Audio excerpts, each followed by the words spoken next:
Welcome, nerds, to one more reaction video. I don't know if this session is going to go as long as I wanted it to, but we are here for this video nonetheless. This is Evanescence. The name of the track escapes me at the moment, so pardon me. Give me 2 seconds. What the hell?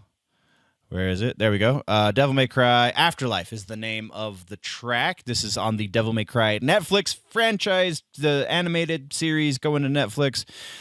What else do I have to do before the intro? I don't think I have to do anything. Let's go intro.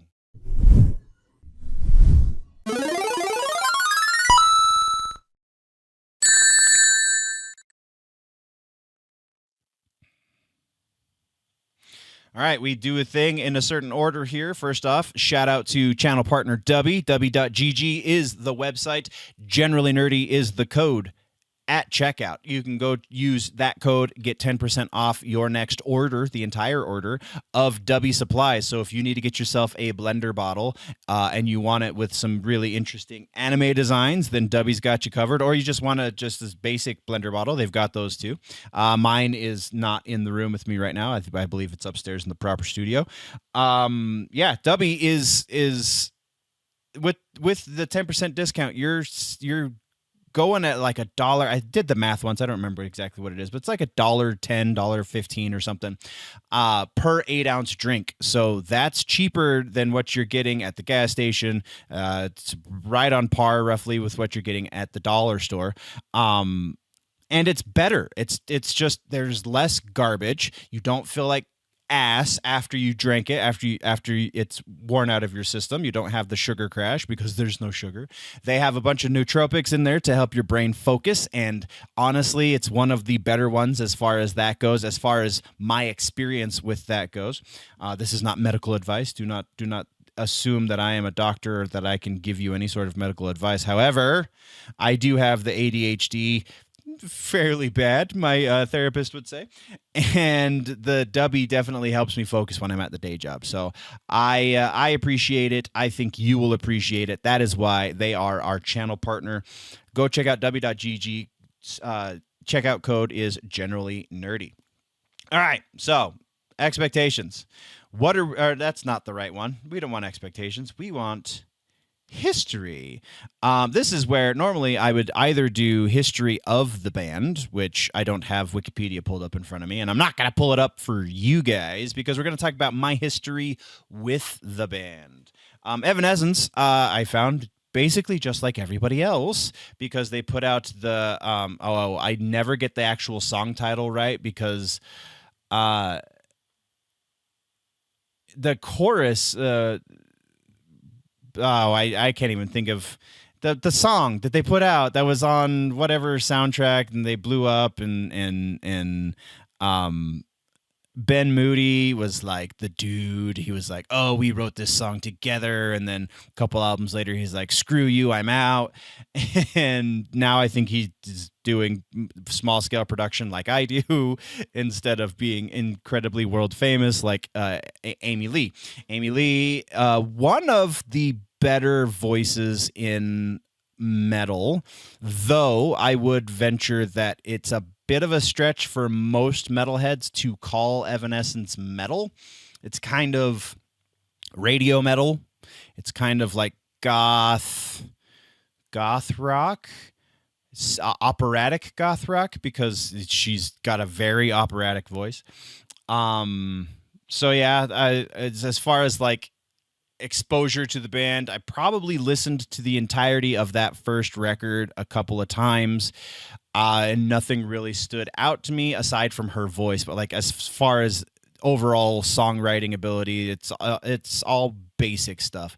So never really put them on heavy rotation on any sort of playlist or anything. So not really a band that I have put honestly much thought into for most of the time. I do work with somebody who is obsessed with them, so I hear them a lot more these days at the day job, but again, by and large, not a band I've spent a whole lot of time listening to. So with that said, what are we expecting? Hey, look at that. The expectations came back. What are we expecting out of this track/video?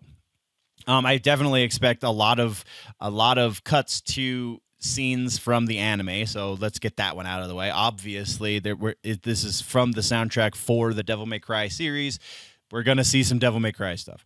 As far as like the production goes, I really think with a song like Afterlife, like isn't that a little bit trite with somebody who is of the goth inflection? Like if I don't know. I feel like that's indicative of most of the history of this band is it's like goth for beginners, because I don't know any people who are like legitimately in the goth scene who really give Evanescence much of a time of day. That's not to say they don't exist. It's not to say if you're a goth and you listen to Evanescence, I'm not acknowledging you. I just don't know you.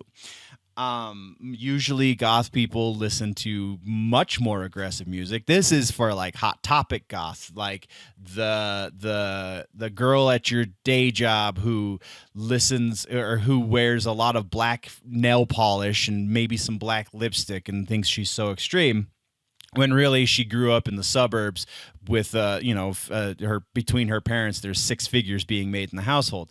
That's more the kind of goth this is, kind of pampered goth, faux goth, some might even say. And I don't know, maybe I'm pissing some people off, but I mean, if you look at it, I mean, she's no David Gahan. Like that's another like pop goth kind of thing. Would be like Depeche Mode from the '80s, who still making music, still doing wonderful things. I would put Evanescence more in line with Depeche Mode as far as like their audience goes, but even then I feel like there is a bit more legitimacy to the fandom of Depeche Mode as far as their goth credentials than there would be for Evanescence. But again, maybe I'm just an asshole, I don't know. Yeah, so expecting it to be quite Hot Topic gothy, and I think that's kind of about it. Let's let's change scenes and get in. Well, hello there, nerd. There we go. Sorry, that was really annoying. That's the old credentials thing. Oh, credentials. I've been doing this a long time. I have a lot of experience. I get paid to make music. I get paid to produce music. I kind of get paid to make videos, but I have an education in all of those things. So you wanna try and come at me in the comments? Feel free. Just know it's not going to end well for you. Okay, so credentials out of the way. We did that out of order. I know. I said we do things in an order here, and then I go out of order. But whatever. Let's react to the damn video already, shall we?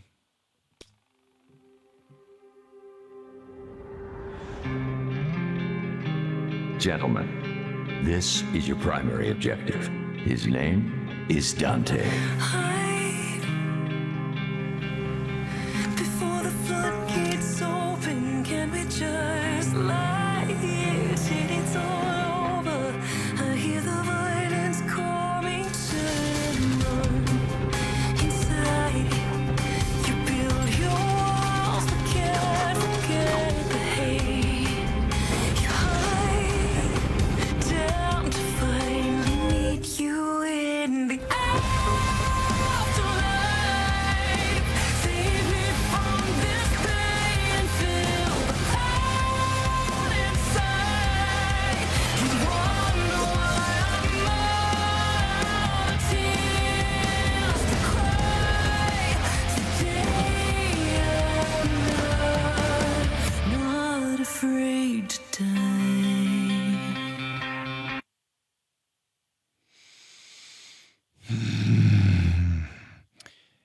She has a beautiful voice. We're going to sandwich this with pro, con, pro. She has beautiful voice.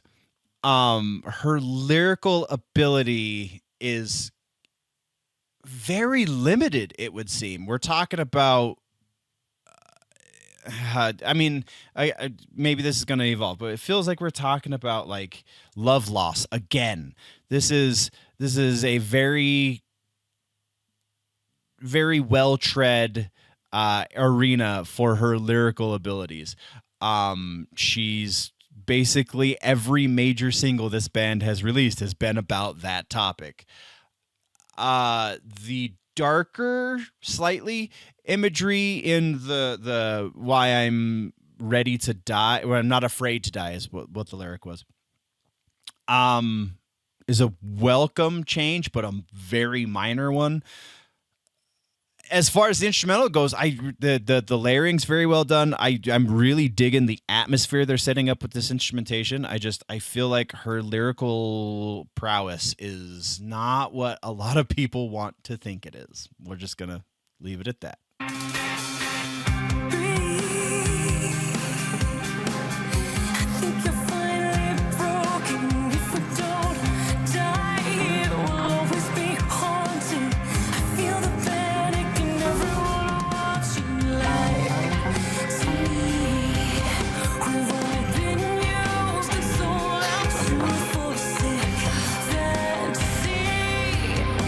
I'm holding on to unbelief. I see you in the afterlife. Save me from this pain and feel the cold inside. You wonder why I'm out of tears to cry. Today I'm not afraid to die. No one hears me pray for my revenge. Nothing's gonna wash away these sins. I'm bathed in the fire. No more wounds to mend. We all die in the end, but I know who I am. So judge me in the afterlife. Save me from this pain and feel the cold inside. You wonder why I'm out of tears to cry. Today I'm not afraid to die. I was honestly expecting, and I guess I didn't realize this in the expectations portion of the video, but I was fully expecting it to be mostly performance with them cutting to shots of the anime, not just the anime all entirely. So that's I don't know. I feel like that's kind of a cool. It's been a long time since you've seen what is it, the anime FMVs from back in the day. You had like they would always cut. There was One Piece. There was a lot of One Piece videos. There was a lot of Dragon Ball videos, and they would cut it to like Limp Bizkit's Faith and stuff like that. So, kind of a cool throwback element that was unexpected. So that's cool.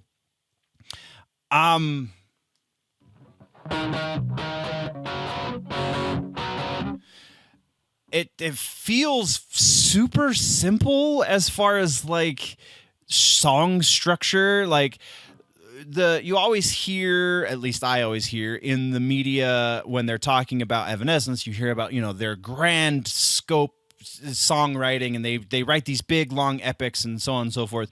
So the image that brings up to my brain when you're talking about these things is kind of like a more of a progressive songwriting approach where you have different sections outside of just verse, chorus, verse, bridge, blah, blah, blah. Maybe a pre-chorus in there. And that's basically what we've got. We're about to head into like the solo bridge section. And what do we have? We have a third of the song left. So that's right about where you would throw a solo bridge section if you're writing just a popular tune, which is what Evanescence does. But again, there's this expectation of almost prog. I mean, it is. And the song is also 4 minutes and 20 something seconds long. So it is longer than most pop music by about 30 seconds or so. But still, Amy Lee has a great voice.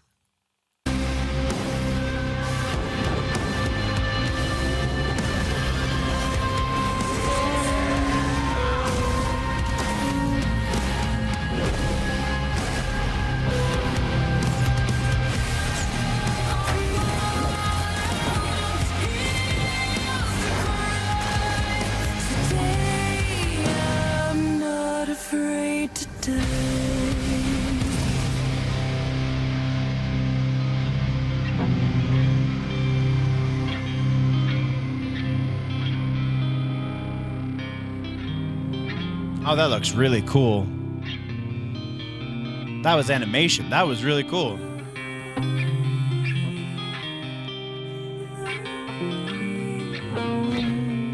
Now we all go down the rabbit hole together.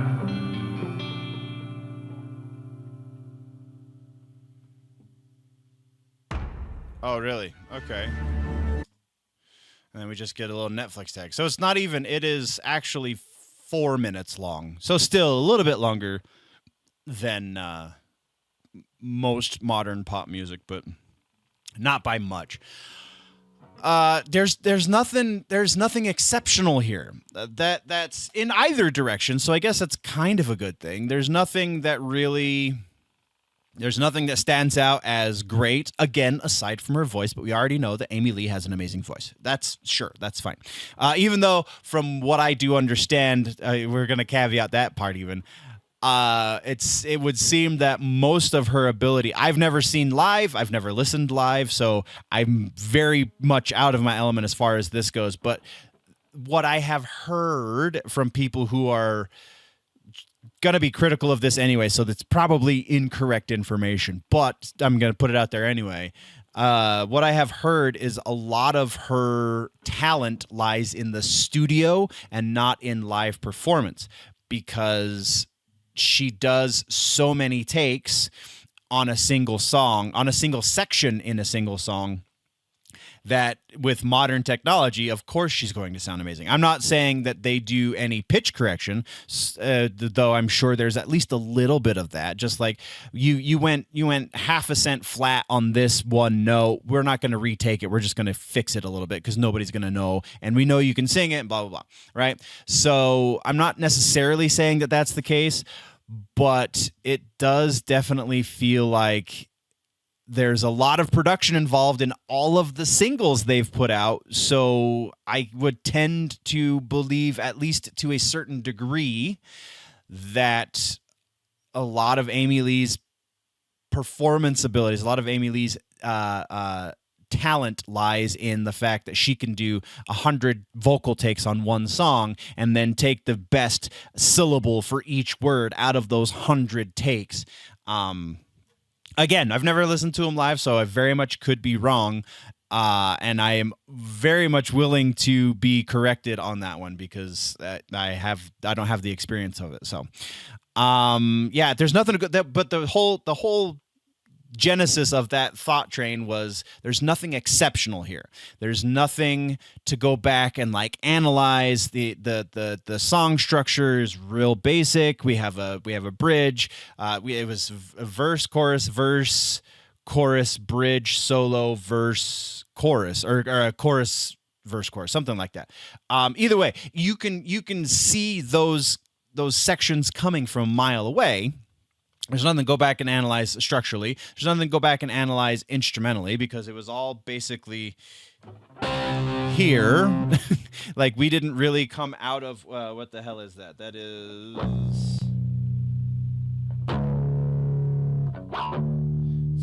E. That is E sharp, or not E sharp, A sharp.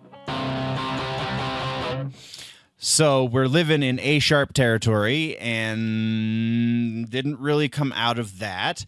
We have just a million different things that could have been great about this, and we're just kind of okay. And the other part of that, which again is kind of a good thing, there's nothing exceptionally bad about this either. So we can't go back and say, well, this should have been done differently, aside from maybe songwriting and structuring and orchestration and stuff. There's nothing really like, oh man, she really went flat here, or oh my God, why did they play that chord under that vocal line, or whatever, because it's all prepackaged, like by the math kind of songwriting. So if they had done something that egregious, like, it almost seems like they would have done that on purpose even. So I don't know, just nothing remarkable. And this is why I say, when I'm a fan of a genre, I'm a fan of the mediocrity, but there's nothing to learn from mediocrity. You come in the middle of the pack, you're not testing new waters, so there's nothing to grow from, but you're also not failing at much either, so there's nothing to learn from. So yeah, it is modern popular radio rock. That is for damn sure. So that being said, let's get into our final verdict. Do I recommend Evanescence? Under very specific circumstances, would I recommend Evanescence ever? Would I recommend this song to anybody? If you're an Evanescence fan, or I think you would be part of that very specific category, sure, I would recommend this song to you. Are you just a metalhead? Yeah, you're probably not going to dig it. Do you listen to things like who would you pair Evanescence with? Oh, good Lord. Christina Scabia's band. Why can I never think of their band name when I'm trying to? The Italian metal peoples, even their new stuff, though, is more aggressive and progressive. Like, they're evolving as musicians, and I feel like Amy Lee is stuck where the hell she is. So, I mean, like, it's not as egregious and bad as Poppy. So if you like Poppy, you should listen to this, because this is, or not Poppy, I'm sorry, Scene Queen. Wow, what a combination of things to confuse. Scene Queen. Poppy is decent. Like, I can get behind most of Poppy, especially because she's definitely diving more into like legitimate metal these days and hardcore and stuff. So. All of that being said, if you're just a metalhead, if you're just into aggressive music, if you are even into gothic music, I probably wouldn't recommend Evanescence to you, because you're not a Hot Topic dime store goth. You are a legitimate goth, and you listen to legitimate goth music. Probably actually listen to a lot of black metal, which most black metal heads would eat her soul and then her heart. But yeah, that's where we're at with this. Thank you very much, nerds. Once again, shout out to channel partner W. Go check out w.gg. Code generally nerdy at checkout to get your 10% off. Do all of the things, support the channel. Let people know that we exist, because that is the only way that video podcasts get out there. I appreciate your faces, nerds. We will see you in the next one. I don't know if it's going to be a reaction or just the news, but either way, I love your faces. Before we go, always remember that if it's generally nerdy, it's probably here.